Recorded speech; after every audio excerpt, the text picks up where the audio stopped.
Hi there, I'm Janeen, and in this video we're going to talk about communication, how it works and why it doesn't work. Because communication is just the most important thing for us to get right in our lives. Pretty much every problem and issue within a relationship comes down to miscommunication, lack of communication, or just plain old inability to communicate. So let's have a look at that and see what happens. And I just love this quote by George Bernard Shaw. The single biggest problem in communication is the illusion that it has taken place. It's like, well, what do you mean? So we think of a message that we want to portray or convey, and then we say the words and we send the message out there. It's happened, hasn't it? Like, the other person's received our message the way that we wanted it. Has it? Have they really received the message we wanted to convey? Wow, that's the question, isn't it?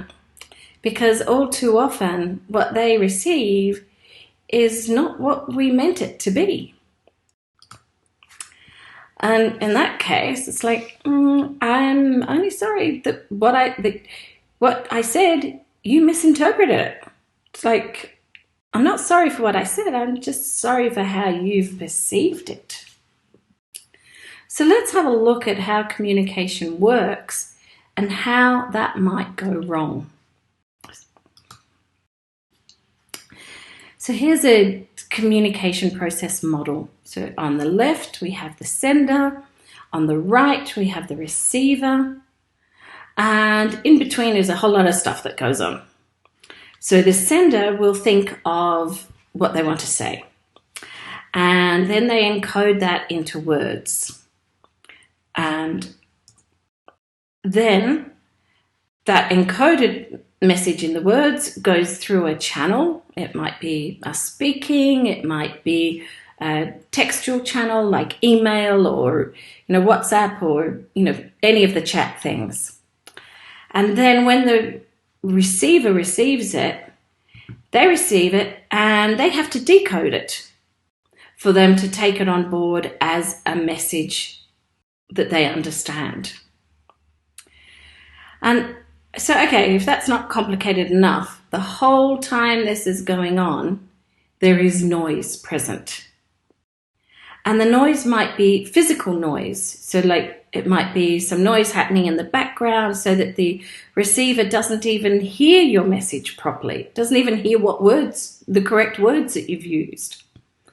Or it could be barriers to communication, like a language barrier. Or it could be noise in the person's mind, both people's mind, as to, what's going on for them. They might have a lot of stuff rambling around there in their brain.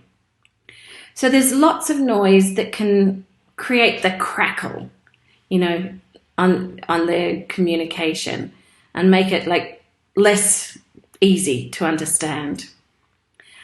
But where do you think the biggest area for misinterpretation is? What would you say according to this model? Yep, you're right. It's in the decoding. It's how the receiver, decodes the words and message that you've sent across to them. It's how they interpret it and how they perceive it. And a lot of that, comes down to the individual themselves, because we all have our own, in this case it's called fields of experience, but I like to call it the frame of reference. And that's what we're about to talk about in a second. So our fields of experience, are the individuals, receivers on one side, we've got the senders on the other side. And that's what creates the environment for the messages to be interpreted and perceived. So let's look at that in a bit more detail. So the frame of reference Our frame of reference is our lens. It's how we perceive the world. It's how we see the world. And as you can see in this diagram, we've got the speaker on the right this time, and the frame of reference is the blue circle here. And so that's the speaker's view of the world and what's going on. And then on the other side, we've got the listener's frame of reference, and that's the purple line. And you can see that it takes in everything that's going on with the noise and the message. And if we're lucky, there's a little bit of overlap in the middle where our communication can actually occur. So the frame of reference is pretty important to understand both how we get the message across and how our listener might understand that message. So let's look at that in a bit more detail. Your frame of reference is made up of these three main areas. Your societal influences, so what has influenced you in your whole life growing up. Your life experiences, what you've actually experienced, and your current state of mind. Where are you at right now? So if we look at those,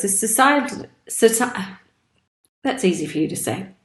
The societal influences, they are basically our beliefs come from all of these influences.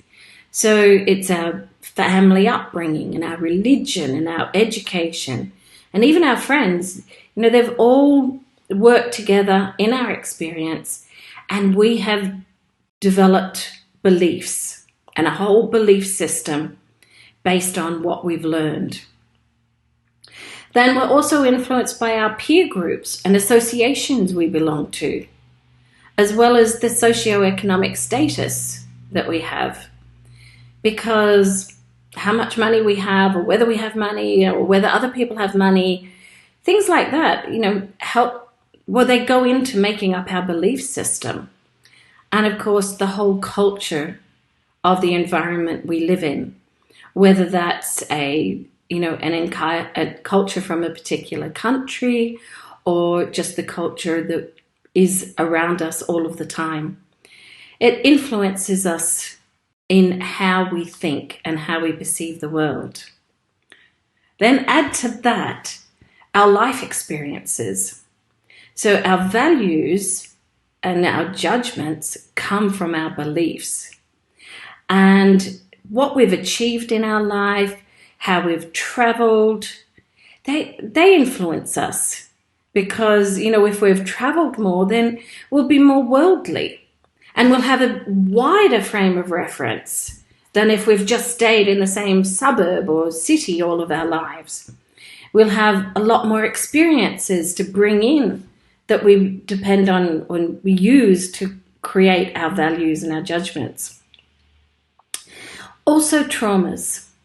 And the traumas we've experienced in our lives affect us in the way that they are the challenges we've experienced.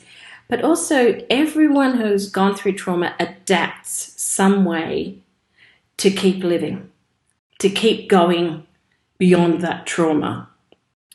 So, and when we adapt, often what we do is we create a mask.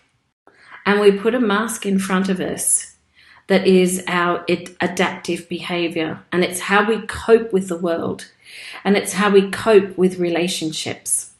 So this is really, really important when it comes to a frame of reference, because you'll find that the people who have had past traumas, whether they be major or minor, they still affect the way we see the world.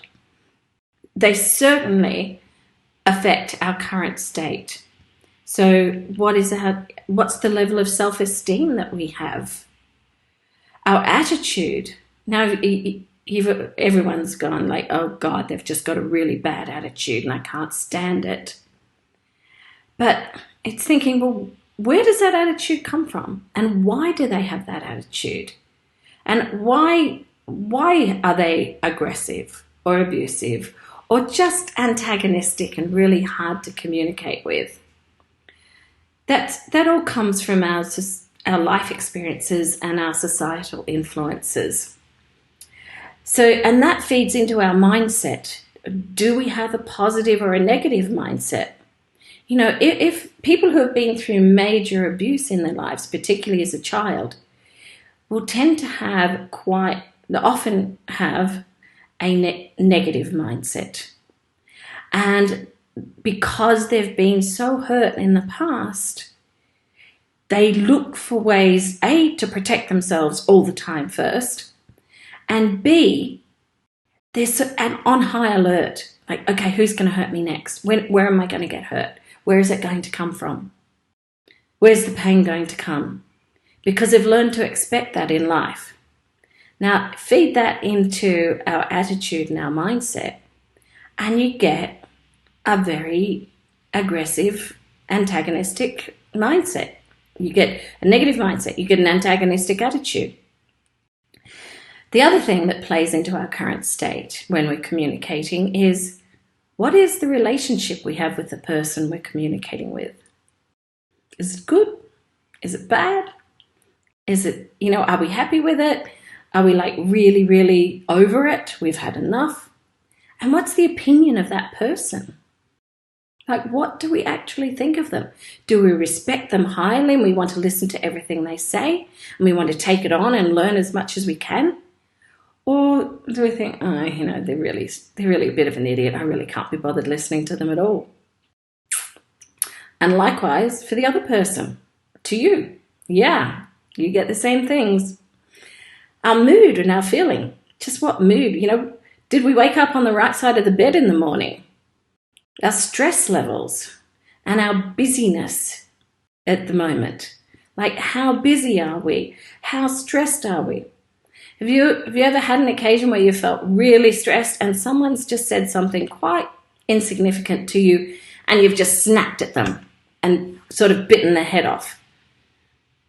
Well, yeah, we all have. And it's because our stress levels are high. So therefore, we're not very patient.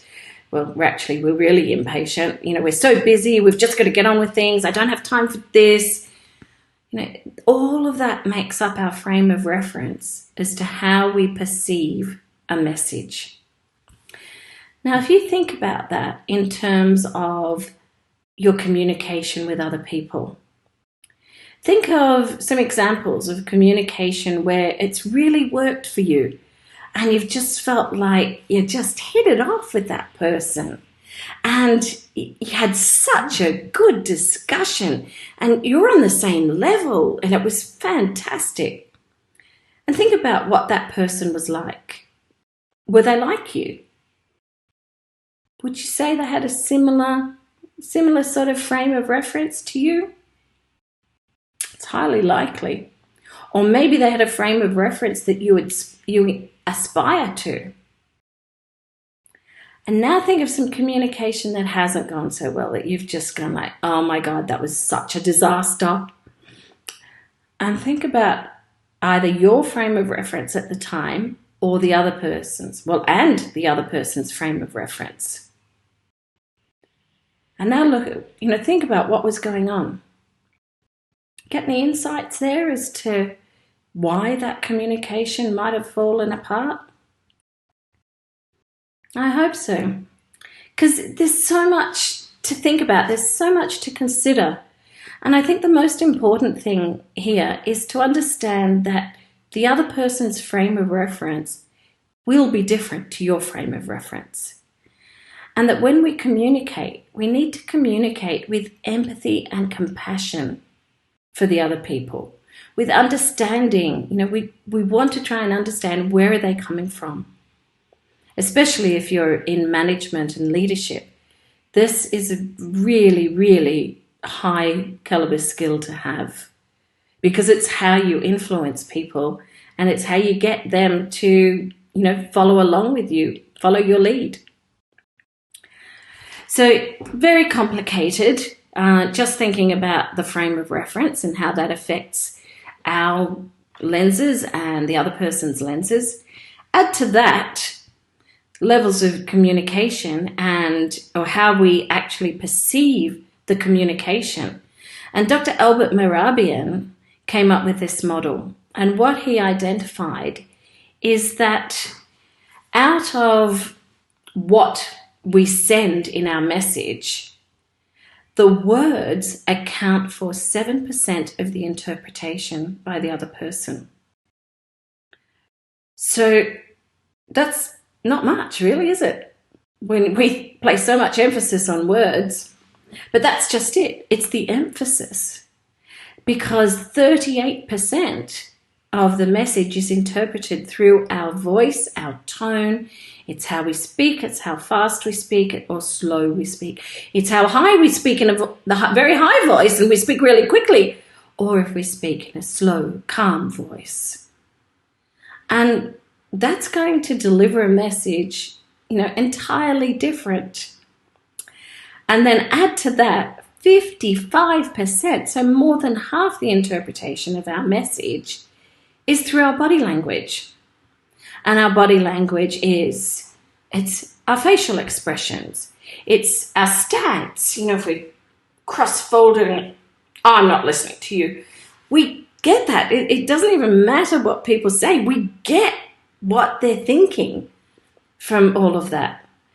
So, it is complicated. And you think about this.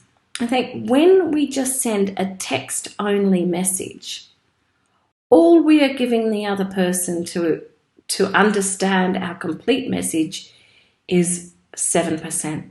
It's just the words. So that allows for 93% of misinterpretation probability. That's pretty big, isn't it? And that's why when you've got something really important to say, you have to be really careful with the words you use, especially if it's just in text. But it's why we need to at least have video to communicate something important in a relationship.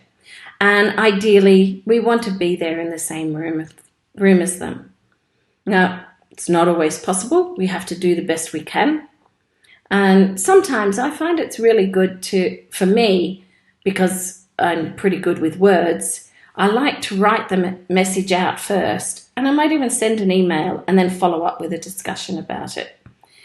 Especially if I want my message to be able to be taken in before we have the discussion. So if you think about that, there's an awful lot to communication and just how we communicate and where it can go wrong. There's, so many pitfalls there. But, we've got to do what we can. And as I just said before, it's about understanding, showing empathy and compassion, and also respect. Respect is really important, because if we respect the other person, then they will receive the message a lot better than if we don't. And likewise, if they respect us, they'll be a lot more open to what we have to say. So that finishes the presentation part. And now what I want to do is take you through a short meditation, probably about 10 minutes. And just take it, we'll focus on communication and sort of what we've talked about. And I'll just take you through that. So find a place that you can sit or lie down and feel comfortable. And then I want you to relax. Close your eyes and relax. And take a big, deep breath in so far that it pushes out your tummy, and out. And take one more breath.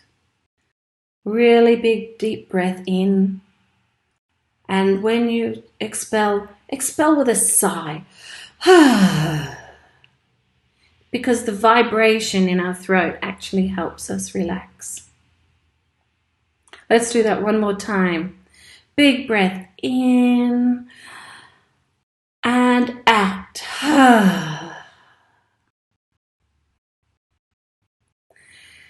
Let's check in on our body. Can you feel stress or tightness anywhere in your body? Is it in your head, in your neck, in your shoulders or your arms, in your chest, in your abdomen, in your legs or your feet? If you've got any tension there or anything feels a little bit tight, give it a little bit of a movement or wiggle back and forth, and send your relaxation breath and really breathe into that spot, or those spots if you've got more than one. So take a couple more breaths and breathe into that place and send it relaxation. Give it the message that it's okay to relax now. It's all fine.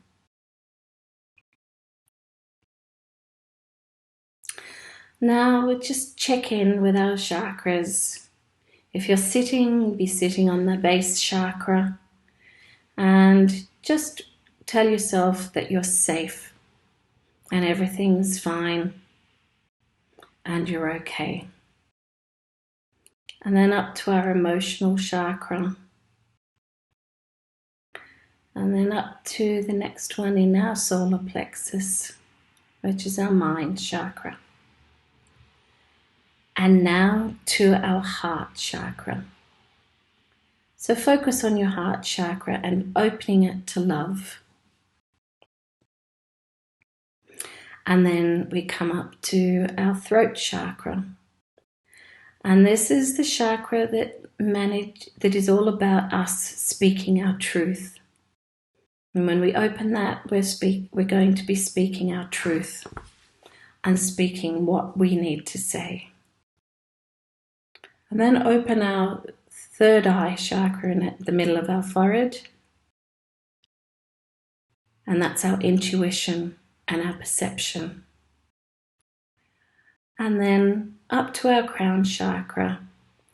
And open that because that's opening us to the source energy. And above our head is this brilliant, warm, loving light. It's a wonderful white light that is full of healing, and it's coming down from source, and it's shining into your head and flowing into your body, throughout your body, down your arms, down your torso, into your legs, and then down into the earth, grounding you and making you feel stable and contented. And then this white light is coming back up your body, through your legs, through your abdomen, and it comes up to your heart. And the white light's wrapping itself all around your heart and enveloping your heart in love. And then it goes from your heart up to your throat chakra. And it's opening your throat chakra, ready for you to speak your truth. And it's filling that space with its warmth and its healing. And I invite you to take a moment now to think about your loved ones, people that are close to you. What's your communication with them like? How well is it working for you? Why do you think it might not be working? Think about your frame of reference. What's contributing to your frame of reference? What's influencing your perception of the world? I'll give you a few moments to just think about that.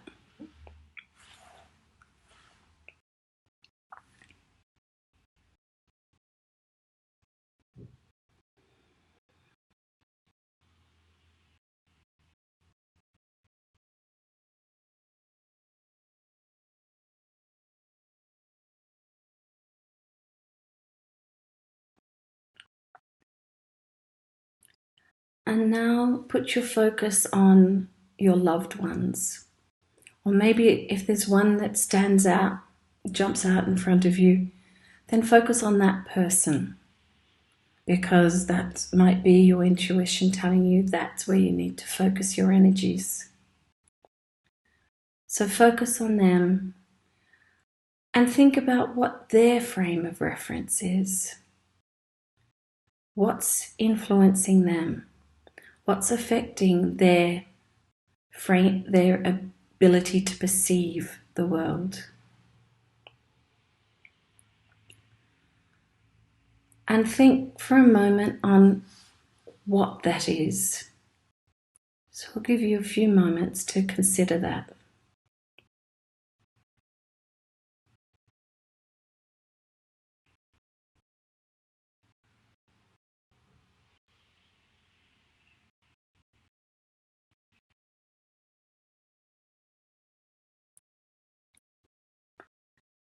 And then when you've done that, thank them, thank that person or people for presenting themselves to you to be able to focus on them.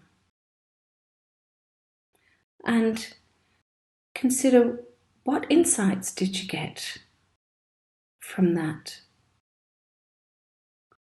What became clear to you?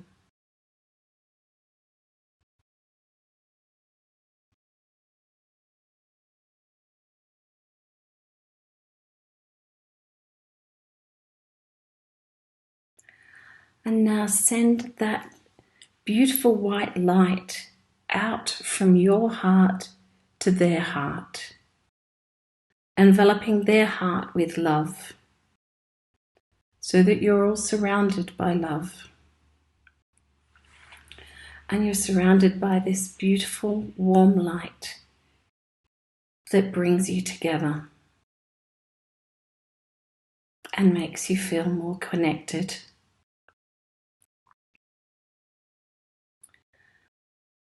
And now we've let that white light, it's still there around your heart. It will be for the rest of the day or tomorrow if you're doing this at night. And it goes up from your throat chakra and up to your crown again, and stays in your body, stays in your heart, stays in your throat, and still flows out and connects you back to the source energy of light.